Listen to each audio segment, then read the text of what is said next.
हमारी आज की कहानी है भक्ति और प्रेम। एक नगर में दो वृद्ध स्त्रियां बिल्कुल पास पास रहा करती थी। उन दोनों में बहुत घनिष्ठता थी। उन दोनों का ही इस संसार में कोई नहीं था, इसलिए वह दोनों एक दूसरे का सदा साथ देती और अपने सुख दुख आपस में बांट लेती थीं। दोनों ही स्त्रियां भक्ति भाव और धर्म के प्रति पूर्ण सम्मान की भावना रखती थी। दोनों ही वृद्धाएं स्वभाव से भी बहुत सरल और सज्जन थी। एक स्त्री हिंदू थी तथा दूसरी जैन धर्म को मानने वाली थी। हिंदू वृद्धा ने अपने घर में लड्डू गोपाल जी को विराजमान किया हुआ था। वह प्रतिदिन बड़े प्रेम से लड्डू गोपाल जी की सेवा किया करती थी। प्रतिदिन उनको स्नान कराना, दूल्हे वस्त्र पहनाना, दूध व फल आदि का भोग अर्पित करना उसका नियम था।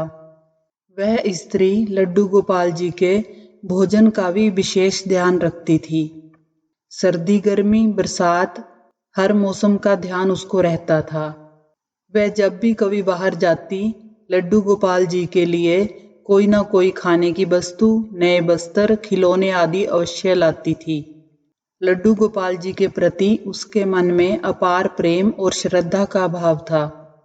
उधर जैन वृद्धा भी अपनी जैन परंपरा के अनुसार भगवान के प्रति सेवा भाव में लगी रहती थी। एक बार हिंदू वृद्धा को 1 माह के लिए तीर्थ यात्रा पर जाने का अवसर प्राप्त हुआ। उसने दूसरी वृद्धा स्त्री से कहा कि वह जहाँ भी जाएगी भगवान से उसके लिए भी प्रार्थना करेगी।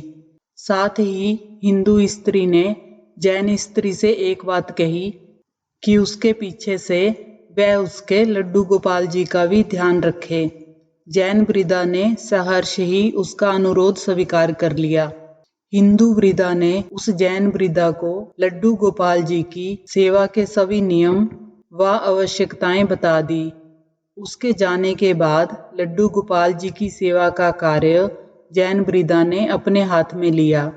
वह बहुत उत्साहित थी कि उसको लड्डू गोपाल जी की सेवा करने का अवसर प्राप्त हुआ। उस दिन उसने बड़े प्रेम से लड्डू गोपाल जी की सेवा की। भोजन कराने से लेकर रात्रि में उनके शयन तक के सभी कार्य पूर्ण श्रद्धा के साथ वैसे ही पूर्ण किए जैसे उसको बताए गए थे। लड्डू गोपाल जी के शयन का प्रबंध करके वह भी अपने घर शयन के लिए चले गई। अगले दिन प्रातः जब वह वृद्धा लड्डू गोपाल जी की सेवा के लिए हिंदू स्त्री के घर पहुंची तो उसने सबसे पहले लड्डू गोपाल जी को स्नान कराने की तैयारी की।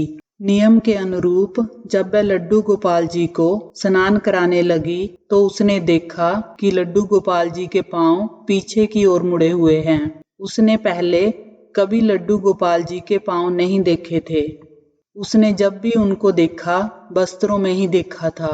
वह नहीं जानती थी कि लड्डू गोपाल जी के पांव ऐसे ही हैं जैसे कि वह घुटनों के बल बैठे हुए हों। उसने हिंदू वृद्धा से सुन रखा था कि लड्डू गोपाल जी जीवंत होते हैं। उसने मन में विचार किया कि मैं इनके पैरों की मालिश करूंगी तो हो सकता है इनके पांव ठीक हो जाएं। बस फिर क्या था, भक्ति भाव में डूबी उस भोली वाली वृद्धा ने लड्डू गोपाल जी के पैरों की मालिश आरंभ कर दी। उसके बाद वह नियम से प्रतिदिन 5 बार उनके पैरों की मालिश करने लगी। उस भोली वृद्धा की भक्ति और प्रेम को देखकर ठाकुर जी का हृदय द्रवित हो उठा। भक्त वत्सल भगवान ने करुणावश अपना प्रेम उस वृद्धा पर उड़ेल दिया। एक दिन प्रातः उस जैन वृद्धा ने देखा कि लड्डू गोपाल जी के पांव ठीक हो गए हैं, वह सीधे खड़े हो गए हैं। यह देखकर वह बहुत प्रसन्न हुई और दूसरी स्त्री के तीर्थ यात्रा से आने की प्रतीक्षा करने लगी। कुछ दिन पश्चात दूसरी स्त्री वापस लौटी तो उसने घर आकर सबसे पहले अपने लड्डू गोपाल जी के दर्शन किए। किंतु जैसे ही वह लड्डू गोपाल जी के सम्मुख पहुंची तो उसने देखा कि वह तो अपने पैरों पर सीधे खड़े हैं। यह देखकर वह अचंभित रह गई। वह तुरंत उस दूसरी स्त्री के पास गई और उसको सारी बात बताई और पूछा कि मेरे लड्डू गोपाल जी कहाँ गए। यह सुनकर उस जैन स्त्री ने सारी बात बता दी। उसकी बात सुनकर वह वृद्ध स्त्री सन्न रह गई और उसको लेकर अपने घर गई। वहां जाकर उसने देखा तो लड्डू गोपाल जी मुस्कुरा रहे थे। वह तुरंत लड्डू गोपाल जी के चरणों में गिर पड़ी और बोली कि हे प्रभु, आपकी लीला निराली है।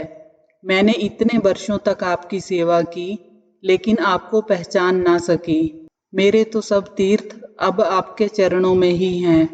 आपको ये कहानी अच्छी लगी हो तो वीडियो को लाइक करें, चैनल को सब्सक्राइब करें। धन्यवाद।